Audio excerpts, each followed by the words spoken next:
ప్రియ భగవద్బంధువులారా, ఈరోజు మన యొక్క అంశం ఏమిటి అంటే, ప్రకృతి అంటే ఏమిటి? వికృతి అంటే ఏమిటి? అనేటటువంటి అంశాన్ని మనం ఈరోజు తెలుసుకోబోతూ ఉన్నాం. అయితే ప్రకృతి అంటే చాలామంది భావిస్తూ ఉంటారు, మన చుట్టూ ఉన్నటువంటిదంతా కూడా ప్రకృతియే కదా అని భావిస్తూ ఉంటారు. అయితే ప్రకృతి అంటే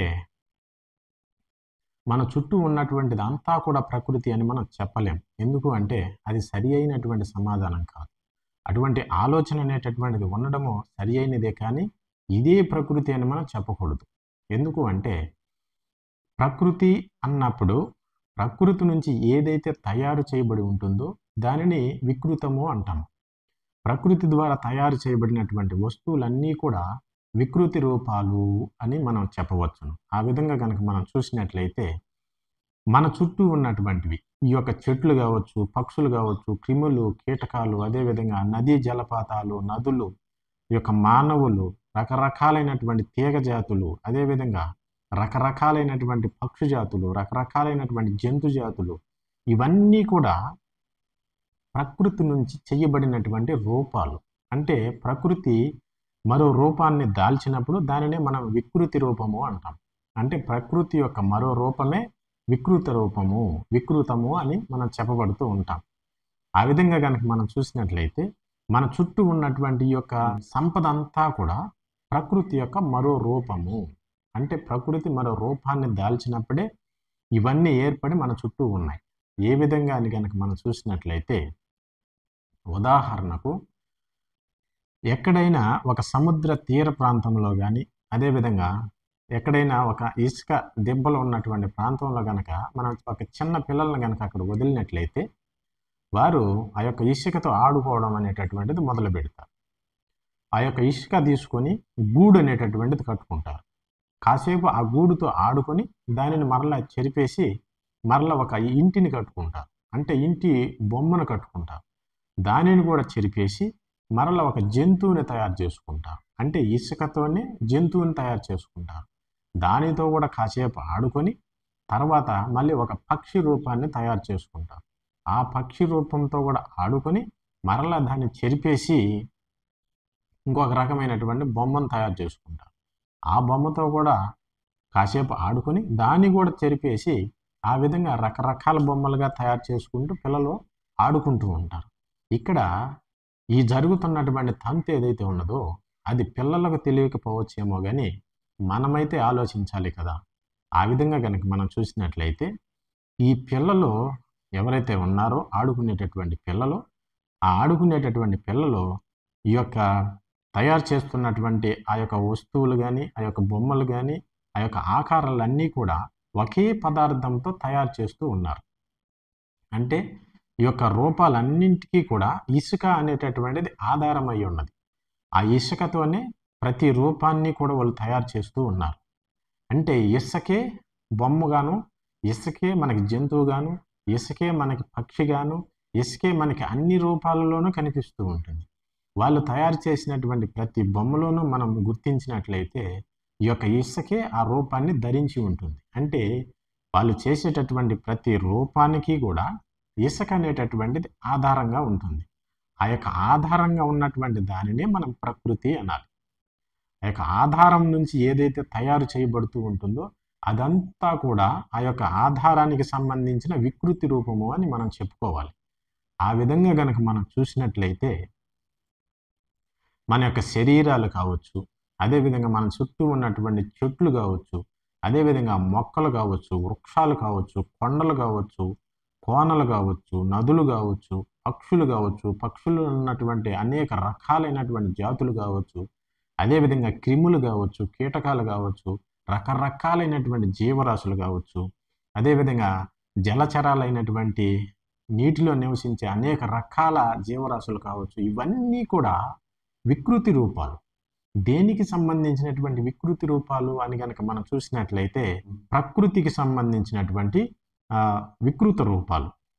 అంటే మరి ఇక్కడ ప్రకృతి అంటే మనం దేనిని అనాలి అని గనక మనకు సందేహం ఉన్నట్లయితే ఆ యొక్క సందేహానికి సమాధానం ఏమిటి అంటే పంచభూతాలు అని మనం సమాధానం చెప్పవచ్చు. ఆ యొక్క పంచభూతాల వలనే ఈ యొక్క సమస్తము తయారు చేయబడి ఉంటాయి. ఏ విధంగా అని కనుక మనం చూసినట్లయితే మనకు అర్థమవుతుంది. ముందుగా మనకి పంచభూతాలు అంటే ఏమిటో మనం తెలుసుకోవాలి. పంచభూతాలు అంటే ఆకాశము, వాయువు, అగ్ని, జలము, పృథివీ. పృథివీ అంటే భూమి, జలము అంటే నీరు, అగ్ని అంటే తేజస్సు, వాయువు అంటే గాలి, ఆకాశము అంటే ఖాళీ. అంటే వీటికి అవకాశాన్ని ఏదైతే ఇస్తూ ఉంటుందో దానిని మనం ఆకాశము అంటాం. ఆకాశము అంటే అవకాశమును ఇచ్చునది అనేటటువంటి అర్థభావంలో మనం వాడతాం అన్నమాట. ఆకాశము అంటే ఈ యొక్క పృథివీ, అదేవిధంగా జలము, అదేవిధంగా అగ్ని, అదేవిధంగా వాయువు, వీటన్నింటికీ కూడా ఉండడానికి అవకాశాన్ని కల్పిస్తున్నటువంటిది ఏదో దాన్ని మనం ఆకాశము అంటాం. ఈ విధంగా మనం చూసినట్లయితే ఈ యొక్క 5 పంచభూతాలు, వీటి యొక్క వికృతి రూపాలే ఇవన్నీ మన చుట్టూ ఉన్నటువంటి సమస్తము కూడా. ఏ విధంగానికి మనం చూసినట్లయితే మానవ శరీరాలు ఎన్ని కోట్లు ఉన్నా కూడా ఆ యొక్క అన్ని శరీరాల యందు ఈ యొక్క పంచభూతాలే మనకి తెలియబడుతూ ఉంటాయి. అదేవిధంగా మన చుట్టూ ఉన్నటువంటి ఎన్ని రకాల జంతువులు ఉన్నప్పటికీ కూడా ఆ యొక్క జంతువులన్నిటినీ కూడా మనం పరిశీలన చేసినట్లయితే వాటిల్లో కూడా ఈ యొక్క పంచభూతాల తత్వాలే మనకి తెలుస్తూ ఉంటాయి. అదేవిధంగా మన చుట్టూ ఉన్నటువంటి ఎన్ని రకాల వృక్షజాతులు, అదేవిధంగా తీగ జాతులు, మొక్క జాతులు ఎన్ని ఉన్నప్పటికీ కూడా వాటన్నింటినీ మనం పరిశీలన చేసినట్లయితే ఈ యొక్క పంచభూతాలే ఆ యొక్క రూపంలో మనకు కనిపిస్తూ ఉంటాయి. ఈ విధంగా ప్రపంచమునందే కాకుండా విశ్వంలో మనం ఎక్కడికి ప్రయాణం చేసి అక్కడ పరిశీలన చేసి చూసినట్లయితే అక్కడ కూడా ఈ యొక్క పంచభూతాలకు సంబంధించినటువంటి రూపాలు, ఆకారాలే మనకు కనిపిస్తూ ఉంటాయి. మరొకటి మనకి కనిపించేటటువంటి అవకాశమే లేదు. కనుక ఈ యొక్క పంచభూతాల నుంచి ఏర్పడినటువంటిది ఏదైతే ఉంటుందో అదంతా కూడా ప్రకృతి కాదు. ఎందుకు అంటే ఈ యొక్క పంచభూతాల నుంచి ఏర్పడినటువంటిది కనుక ఈ యొక్క పంచభూతాల యొక్క వికృతి రూపము అని మనం చెప్పుకోవాలి. ప్రకృతి అని కూడా మనం చెప్పుకుంటూ ఉన్నాము, అందులో కూడా సందేహం అయితే ఏమీ లేదు. అయితే అదే సంపూర్ణమైనటువంటి అర్థము కాదు అని మనం తెలుసుకుంటూ ఉన్నాం. ఆ విధంగా కనుక మనం చూసినట్లయితే ఈ యొక్క పంచభూతాలు అనేటటువంటివి వీటన్నిటికీ ఆధారమై ఇవన్నీ తయారవడానికి కూడా అవే మూలమై ఉన్నాయి కనుక ఈ యొక్క వికృతి రూపాలు అని మనం చెప్పుకోవాలి. వాటిని మనం ప్రకృతి అని చెప్పాలి. ఆ విధంగా మనం ఆలోచించినట్లయితే ఈ యొక్క శరీరమునందు అవి ఏ విధంగా ఉన్నాయి అని మనం ఆలోచించినట్లయితే పృథివీ అనేటటువంటిది కఠినత్వంగా ఉంటుంది, అంటే గట్టితనాన్ని కలిగి ఉంటుంది. ఆ యొక్క పృథివీ మన యొక్క శరీరంగా మార్పు చెందినప్పుడు మన యొక్క శరీరంలో ఎముకలుగా ఉన్నటువంటి తత్వం అంతా కూడా పృథివీ తత్వం అని మనం చెప్పవచ్చు. ఎముకలు కఠినత్వంతో కూడుకుని ఉంటాయి. అదేవిధంగా పృథివీ కూడా కఠినత్వంతో కూడుకుని ఉంటుంది. అంటే పృథివీ మన యొక్క శరీరమునందు మార్పు చెందినప్పుడు ఎముకలుగా మనకు తెలియబడుతూ ఉన్నది. అదేవిధంగా జలాన్ని గనక మనం చూసినట్లయితే జలము అంటే నీరు వికృతి రూపంగా మారినప్పుడు మన యొక్క శరీరంలో మూత్రముగాను, అదేవిధంగా రక్తముగాను, అదేవిధంగా మన శరీరంలో వచ్చేటటువంటి చెమటగాను, అదేవిధంగా రకరకాలుగా ఇంకా ఈ ద్రవ రూపానికి సంబంధించినటువంటి పదార్థాలు ఏవేవైతే ఉన్నావో అవన్నీ కూడా జల సంబంధమైనటువంటి రూపాలు అని మనం చెప్పవచ్చు. ఈ యొక్క జలం అనేటటువంటిది వికృతి రూపం, అంటే మరో రూపాన్ని దాల్చినప్పుడు మన యొక్క శరీరంలో ఈ విధమైనటువంటి వస్తువులన్నింటినీ కూడా మనం చూడవచ్చు. అంతేకాకుండా అగ్ని అంటే బయట ఉన్నటువంటి తేజస్సు ఏదైతే ఉన్నదో, పంచభూతాలకు సంబంధించినటువంటి తేజస్సు ఏదైతే ఉన్నదో ఆ యొక్క తేజస్సు వికృతి రూపాన్ని ధరించినప్పుడు మన యొక్క శరీరంలో ఉన్నటువంటి వేడి అంతా కూడా ఆ యొక్క తేజస్సుకు సంబంధించినటువంటిది అని మనం చెప్పవచ్చు. తేజస్సు అనేటటువంటిది వికృతి రూపాన్ని ధరించినప్పుడు మన శరీరంలో ఉన్నటువంటి వేడి తత్వం అంతా కూడా ఆ యొక్క తేజస్సుకు సంబంధించినది అని మనం చెప్పవచ్చు. అదేవిధంగా గాలి అంటే వాయువు వికృతి రూపాన్ని ధరించినప్పుడు మన యొక్క శరీరంలో ఏ విధంగా ఉన్నది అని కనుక మనం చూసినట్లయితే మనం తీసుకునేటటువంటి శ్వాస, ఈ యొక్క శ్వాస మన యొక్క శరీరంలోకి ప్రవేశించినప్పుడు 5 మహాప్రాణాలుగాను, అదేవిధంగా వాటికి ఉపప్రాణాలుగాను 5 రకాలుగా తయారవుతూ ఉన్నది అని మనం ఇదివరకే చెప్పుకున్నాం. ఆ విధంగా గనక మనం చూసినట్లయితే ఈ యొక్క వాయువు అనేటటువంటి వికృత రూపాన్ని ధరించినప్పుడు మన యొక్క శరీరంలో 10 రకాల వాయువులుగా మార్పు చెంది ఈ యొక్క శరీరాన్ని రక్షిస్తూ ఉన్నదని మనం ఇదివరకే చెప్పుకున్నాం. ఆ విధంగా వాయువు యొక్క వికృత రూపమే ఈ శరీరంలో ఉన్నటువంటి 10 రకాలైనటువంటి వాయువులు. అంతేకాకుండా ఆకాశం. ఆకాశము అంటే అవకాశాన్ని కల్పించున్నది అని మనం ఇదివరకే చెప్పుకున్నాం. ఆ విధంగా గనక మనం ఈ యొక్క శరీరంలో చూసినట్లయితే మనం నోటి ద్వారా ఆహారాన్ని తీసుకుంటూ ఉన్నాం. ఈ యొక్క నోటి ద్వారా ఆహారం అనేటటువంటిది లోపలికి ప్రవేశించాలి అంటే అక్కడ ఖాళీ అనేది ఉండాలి.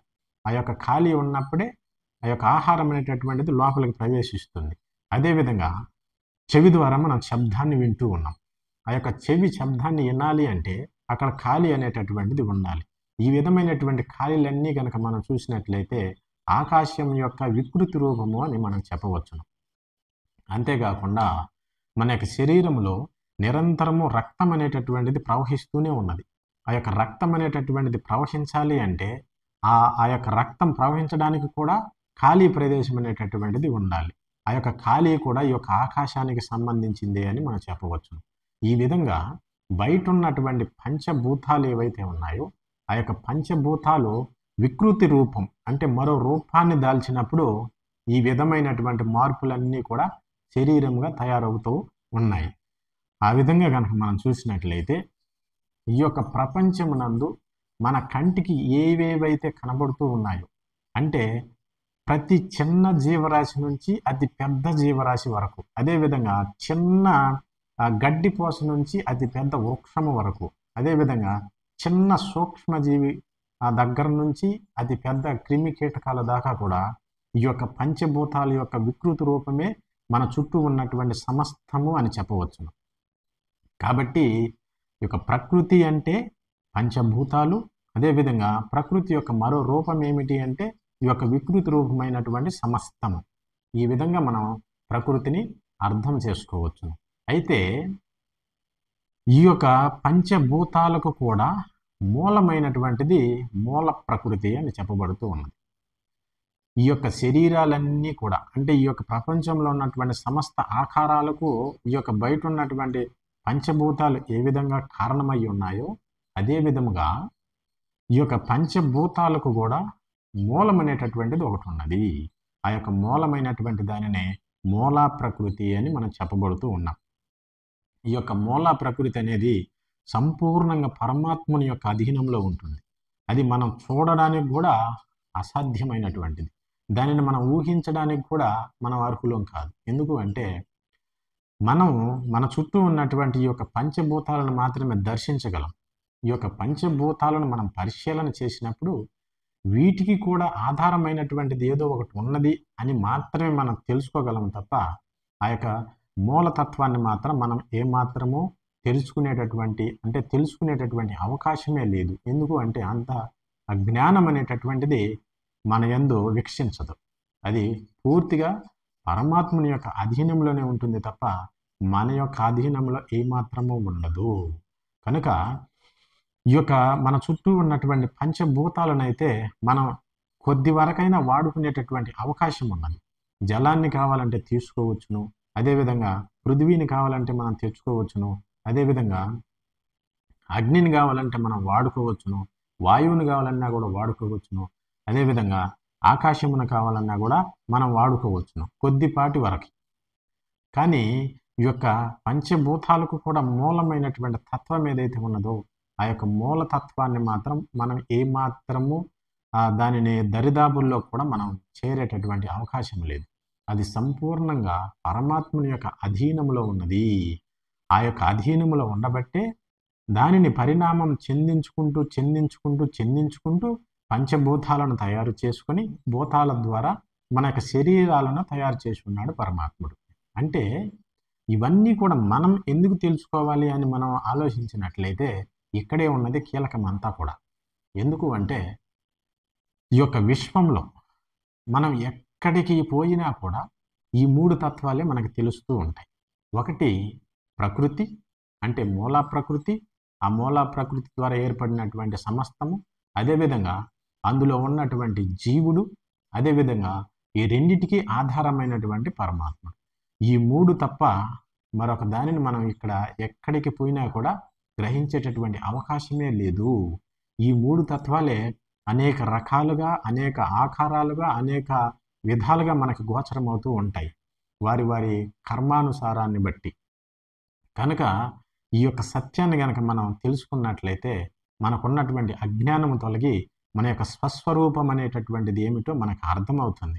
అలా అర్థమైనప్పుడే మనకున్నటువంటి దుఃఖాలు, మనకున్నటువంటి శోకాలు, మనకున్నటువంటి కష్టాలు, మనకున్నటువంటి సమస్తమైనటువంటి పీడించేటటువంటి సమస్తము కూడా వాటి నుంచి మనం బంధ విముక్తిని పొంది మన యొక్క మార్గం ఏమిటో, మన యొక్క ప్రయాణం ఏమిటో, మనం ఏ విధంగా జీవించాలి, ఏ విధంగా జీవిస్తున్నాము అనేటటువంటి జ్ఞానము కూడా మనకు వికసిస్తుంది.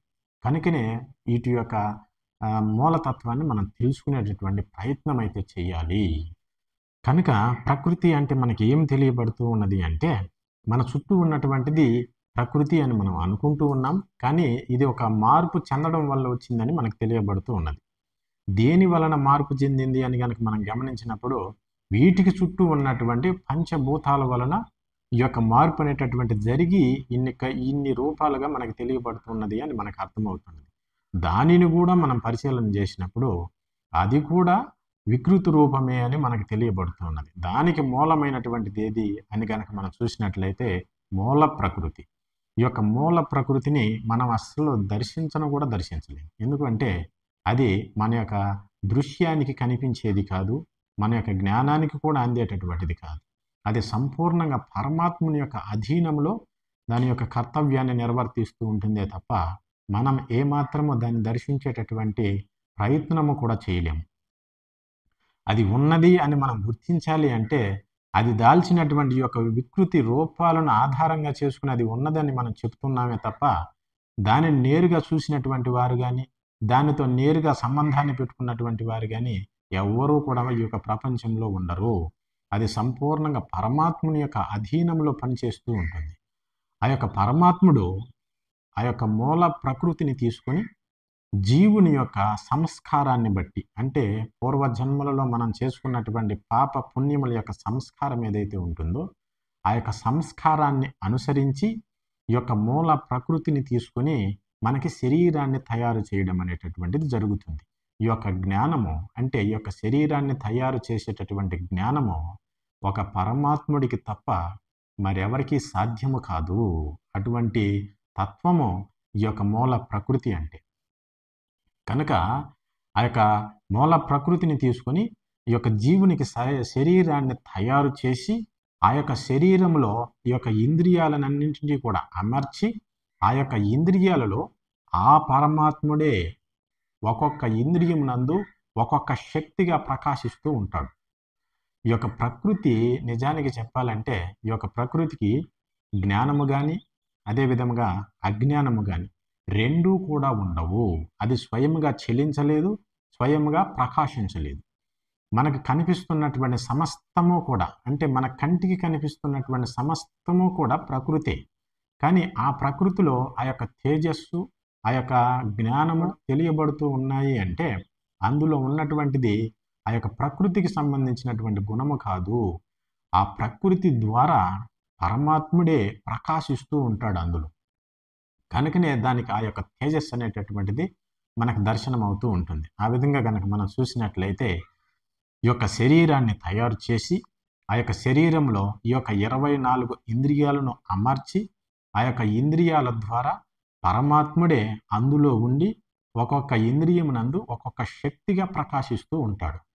ఏ విధంగా ప్రకాశిస్తూ ఉంటాడు అంటే మన యొక్క చెవుల యందు శబ్దాన్ని వినేటటువంటి శక్తిగా అక్కడ పరమాత్ముడు ప్రకాశిస్తూ ఉంటాడు. అదేవిధంగా చర్మమునందు స్పర్శాశక్తిగా ప్రకాశిస్తూ ఉంటాడు. అదేవిధంగా కంటి యందు ఒక దృశ్యాన్ని చూసేటటువంటి శక్తిగా ప్రకాశిస్తూ ఉంటాడు. అదేవిధంగా నాలుక యందు రుచిని గ్రహించేటటువంటి శక్తిగా ప్రకాశిస్తూ ఉంటాడు. ముక్కునందు వాసన చూసేటటువంటి శక్తిగా ప్రకాశిస్తూ ఉంటాడు. ముక్కు అనేటటువంటిది ప్రకృతి చేత తయారు చేయబడినటువంటి ఒక వస్తువు. చెవి ప్రకృతి ద్వారా తయారు చేయబడినటువంటి ఒక వస్తువు. వీటికి జ్ఞానం ఉండదు. కనుక అవి తెలుసుకునేటటువంటి అవకాశమే ఉండదు. ఎందుకంటే వాటికి జ్ఞానము ఉండదు. అదే విధముగా అజ్ఞానము ఉండదు. అవి జడము. అందువలనే వాటిని జడము అంటాం. అందులో ఈ యొక్క శక్తిని ప్రసరింపజేస్తున్నటువంటి వాడు పరమాత్ముడు. చెవి ద్వారా వినేటటువంటి శబ్దాన్ని వినేటటువంటి శక్తిని ప్రసరింపజేస్తున్నటువంటి వాడు పరమాత్ముడు. ఈ విధంగా శరీరాన్ని తయారు చేసి శరీరమునందే అంతర్యామి అయి ప్రకాశిస్తూ ఈ యొక్క ఇంద్రియాల ద్వారా ప్రకాశింపబడుతూ ఉంటాడు పరమాత్ముడు. ఈ యొక్క శరీరమునందు పరమాత్ముడు, అదేవిధంగా ప్రకృతి, అదేవిధంగా జీవుడు, ఈ 3 పదార్థాలే మనకి ఎక్కడికి పోయినా కూడా ఈ 3 దర్శనమవుతూ ఉంటాయి. మనం సూర్యుడిని గనక తాకినట్లయితే ఈ 3 అక్కడ తెలియబడుతూ ఉంటాయి. అదేవిధంగా అంతరిక్షంలో ఉన్నటువంటి నక్షత్రాలను తాకి చూసినా కూడా ఈ 3 తెలియబడుతూ ఉంటాయి. వాటి చుట్టూ ఉన్నటువంటి అనేక రకాలైనటువంటి గ్రహాలను మనం తాకి చూసినా కూడా ఈ 3 కనబడుతూ ఉంటాయి.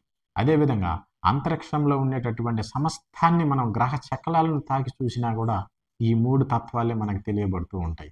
అదేవిధంగా మనం నడుస్తున్నప్పుడు మన కాలి కింద ఉన్నటువంటి ఇసుక రేణువులలో కూడా ఈ యొక్క 3 తత్వాలే మనకు కనబడుతూ ఉంటాయి. అంటే అర్థం, ఈ యొక్క విశ్వమంతా కూడా సమస్తము కూడా ఈ యొక్క 3 పదార్థాలతోనే తయారు చేయబడి ఉన్నది. కనుక పరమేశ్వరుడు అంటే సర్వవ్యాపకుడు. అందువలనే సర్వవ్యాపకుడు అని మనం చెప్పబడుతూ ఉన్నాం. మనం కంటితో చూస్తున్నటువంటి ప్రతి దానిలోనూ ఈ యొక్క 3 తత్వాలే ప్రకాశిస్తూ ఉంటాయి. ఆ విధంగా ఈ యొక్క శరీరమునందు ఆ పరమాత్ముడే శక్తి రూపంలో ప్రకాశింపబడుతూ ఉంటాడు. ఆ యొక్క శరీరమునందు ఉన్నటువంటి జీవుడు ఈ యొక్క ఆ శక్తిని ఉపయోగించుకొని చూస్తూ ఉంటాడు. ఆ యొక్క శక్తిని ఉపయోగించుకొని వింటూ ఉంటాడు. ఆ యొక్క శక్తిని ఉపయోగించుకొని రుచిని తెలుసుకుంటూ ఉంటాడు. ఆ యొక్క శక్తిని ఉపయోగించుకొని వాసన గ్రహిస్తూ ఉంటాడు. ఆ యొక్క శక్తిని ఉపయోగించుకొని నడుస్తూ ఉంటాడు. అంటే కాళ్ళ యందు నడిచే శక్తి కూడా పరమాత్ముడే. మన చేతుల యందు పనులను చేసేటటువంటి ఆ శక్తి కూడా పరమాత్ముడే.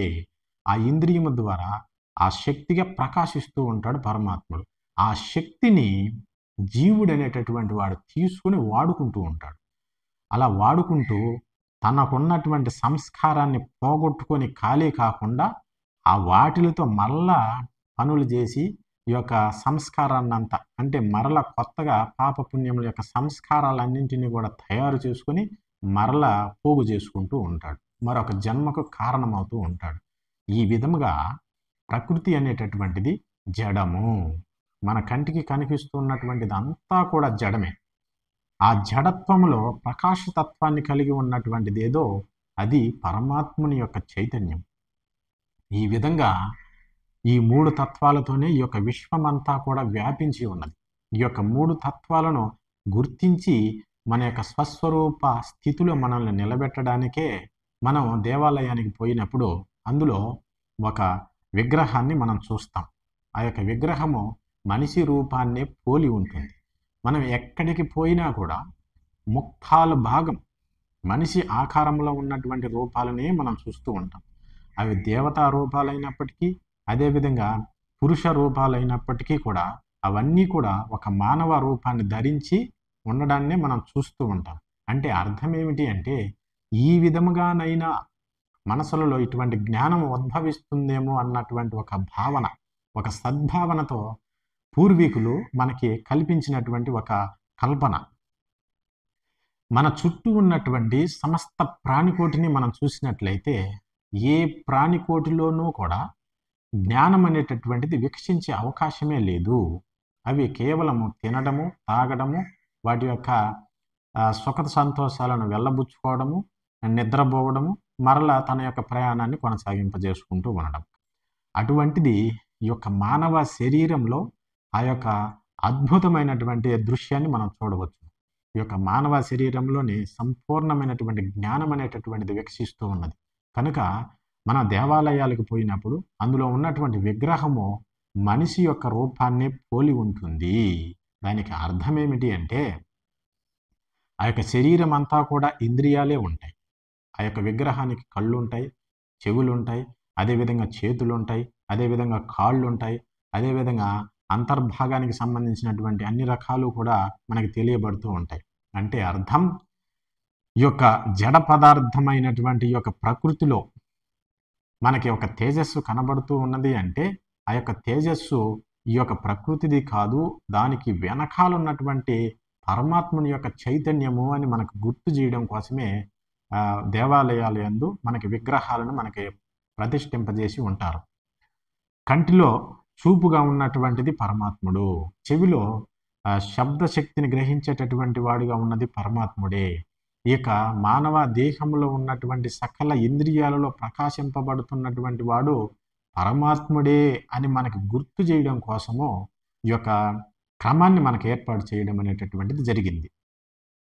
అంటే పరమాత్ముడు అంటే ఎక్కడో దొరుకుతాడు, ఎక్కడో దొరుకుతాడు, ఎక్కడో దొరుకుతాడు అనేటటువంటి యొక్క పాకులాట మానుకొని నీ యొక్క శరీరమునందే ఉన్నటువంటి ఇంద్రియాల ద్వారా పరమాత్ముడు సంపూర్ణంగా ప్రకాశింపబడుతూ ఉన్నాడు, దానిని గుర్తించు అనేటటువంటి సూచనని మనకి ఇక్కడ ఇస్తూ ఉన్నారు పూర్వీకులు. ఆ యొక్క సత్యాన్ని మనం గుర్తించకుండా మన యొక్క కోరికలను తీర్చుకోవడం కోసము, మన యొక్క విలాస జీవితాలను అనుభవించడం కోసమే మనం ఈ యొక్క తీర్థయాత్రలన్నీ కూడా చేస్తూ ఉన్నాం. కానీ దీని యొక్క వెనక ఉన్నటువంటి రహస్యం ఏమిటి అంటే ఈ యొక్క మానవ రూపంలోనే పరమాత్మని తెలుసుకునేటటువంటి అవకాశం ఉన్నది. ఆ యొక్క అవకాశము నీకే ఉన్నది కనుక నీ శరీరమునందే ఇంద్రియాల యందు ప్రకాశింపబడుతూ ఉన్నాడు పరమాత్ముడు, దానిని గుర్తించు, దానిని గుర్తించు అని మనకి సూచన కలిగిస్తూ ఉన్నారు పూర్వీకులు ఈ యొక్క సిద్ధాంతాల పరంగా. దానిని మనం గుర్తించకుండా ఏదో చేసుకుంటూ ముందుకెళ్ళిపోతూ ఉన్నాం. అయితే పరమాత్ముడు తెలియబడాలి అంటే, ఆ యొక్క పరమాత్మ తత్వాన్ని మనం గుర్తించాలి అంటే ఒక ఉపాధి నందే అది జరుగుతుంది. ఏ విధంగా అంటే ఇప్పుడు మనకి శరీరం అనేటటువంటిది ఉన్నది. ఈ యొక్క శరీరం నందు చాలా ఇంద్రియాలు ఇందులో చేర్చబడి ఉన్నాయి. ఈ యొక్క శరీరం నందు ఉన్నటువంటి ఇంద్రియాలు ఏవైతే ఉన్నాయో ఆ యొక్క ఇంద్రియాలలో ఒక్కొక్క ఇంద్రియంలో ఒక్కొక్క శక్తితో కూడుకొని ఈ యొక్క ఇంద్రియం అనేటటువంటిది పనిచేస్తూ ఉన్నది. మనం చేయాల్సినటువంటి పని ఏమిటి అంటే కాస్త ఈ యొక్క విచారణ చేయగలిగితే ఇందులోనే అంటే ఈ యొక్క శరీరంలోనే మనం ఎక్కడో దొరుకుతాడు అన్నటువంటి పరమాత్ముడిని ఈ యొక్క శరీరం నందే మనం దర్శించవచ్చును. ఈ యొక్క చూసే శక్తిని నేను తయారు చేయట్లేదు కదా, మరి ఈ యొక్క శక్తిని నేను వాడుకుంటున్నాను అంటే ఈ యొక్క శక్తిని ఎవరు కలిగి ఉన్నారు అనేటటువంటి విచారణ చేయాలి. అదేవిధంగా చెవి ద్వారా నేను శబ్దాన్ని వింటూ ఉన్నాను, మరి ఆ చెవిని నేను తయారు చేయలేదు కదా, ఆ యొక్క శబ్దం అనేటటువంటిది ఆ చెవి ఎలా వినగలుగుతూ ఉన్నది కనుక దీనికి ఏదో కారణమైతే ఉన్నది అని మనం విచారణ చేయాలి. ఈ విధంగా ప్రతి ఇంద్రియాన్ని కూడా మనం పరిశీలన చేసినట్లయితే దానికి ఆధారంగా ఉన్నటువంటి ఆ యొక్క చైతన్య శక్తిని మనం గుర్తించగలుగుతాం. ఆ యొక్క చైతన్యాన్ని మనం ఎప్పుడైతే గుర్తించగలుగుతామో దానికి ఆధారంగా ఉన్నటువంటి వాడు ఒకడు ఉన్నాడు అని ఎప్పుడైతే మనకు తెలియబడుతుందో అదే మన యొక్క దర్శన భాగ్యం, అదే పరమాత్మ యొక్క దర్శనము అని చెప్పబడుతూ ఉన్నది. కనుక ఇటువంటి అంతర్భాగంగా ఉన్నటువంటి అంటే ఆ అంతరంగంగా ఉన్నటువంటి ఈ యొక్క సత్యాలన్నింటినీ కూడా మనం గుర్తించాలి. వాటిని మనం గనక గుర్తించి వాటిని పరిశీలన చేసుకొని గనక మనం ముందుకు పోగలిగితే మనం అనుకున్నటువంటి పరమాత్ముడు, మనం అనుకున్నటువంటి దేవతా రూపం, మనం అనుకున్నటువంటి ఇష్ట దైవాన్ని ఈ యొక్క శరీరమునందే మనం దర్శించవచ్చును. కనుక ప్రకృతి అంటే ఒక జడము. ఆ యొక్క ప్రకృతి జ్ఞానాన్ని కలిగి ఉండదు, అదేవిధంగా అజ్ఞానాన్ని కలిగి ఉండదు. ఒక జడ పదార్థము. ఆ యొక్క జడ పదార్థమునందు పరమాత్ముడు, అదేవిధంగా జీవుడు, ఈ మూడు తత్వాలు కూడా ఒకే ఉపాధి నందు మనకు తెలియబడుతూ ఉన్నవి. కనుకనే ఈ యొక్క మూడు తత్వాలకు సంబంధించి మనం తెలుసుకున్నట్లయితే మనం ఏ విధంగా ముందుకు ప్రయాణించాలో ఒక స్పష్టత వస్తుందని మనం ఇదంతా చెప్పుకుంటూ ఉన్నాం. ఇంతకుముందు మనం పరమాత్మకు సంబంధించి 100%లో 25% మనం తెలుసుకున్నాం. అదేవిధంగా జీవునికి సంబంధించి 100లో 25% మనం తెలుసుకున్నాం. అదేవిధంగా ప్రకృతికి సంబంధించి 100లో 25% మనం తెలుసుకుంటూ ఉన్నాం. ఇక ఇక్కడి నుంచి ముందుకు ప్రయాణించి మిగతా సంపూర్ణంగా తెలుసుకునేటటువంటి ప్రయత్నం చేసి మన యొక్క జీవితాలను తరింపజేసుకుందాము. ఈ యొక్క పరమాత్ముడిని, అదేవిధంగా ఈ యొక్క ప్రకృతిని తెలుసుకొని ఆ యొక్క ప్రకృతినే మాయా అంటారు. ఆ మాయను దాటకుండా ఆ పరమాత్మని దర్శించేటటువంటి అవకాశమే లేదు కనుక ఈ యొక్క మాయ గురించి మనం తెలుసుకోవాలి. ఈ యొక్క ప్రకృతిని, మూల ప్రకృతినే మాయ అంటారు. ఆ మాయని సంపూర్ణంగా అధీనంలో ఉంచుకున్నటువంటి వాడు పరమాత్ముడు. కనుక పరమాత్ముని యొక్క దర్శనం మనకు కలగాలి అంటే ఈ యొక్క మాయను మనం దాటాలి. ఆ యొక్క మాయను మనం దాటాలి అంటే ఆ శక్తిని కూడా పరమాత్ముడే ఇవ్వాలి. కనుక ఆ శక్తిని మనం సంపాదించుకోవాలి అంటే పరమాత్ముడిని ఆశ్రయించి ఆ యొక్క శక్తి ద్వారా ఈ యొక్క మాయను దాటి పరమాత్ముని యొక్క దర్శనాన్ని పొంది తరించేటటువంటి ప్రయత్నం అయితే చేద్దాం. స్వస్తి. సర్వే జనా సుఖినో భవంతు. ఓం నమో వీరబ్రహ్మ యోగీంద్రాయ నమః. ఓం శాంతి శాంతి శాంతి.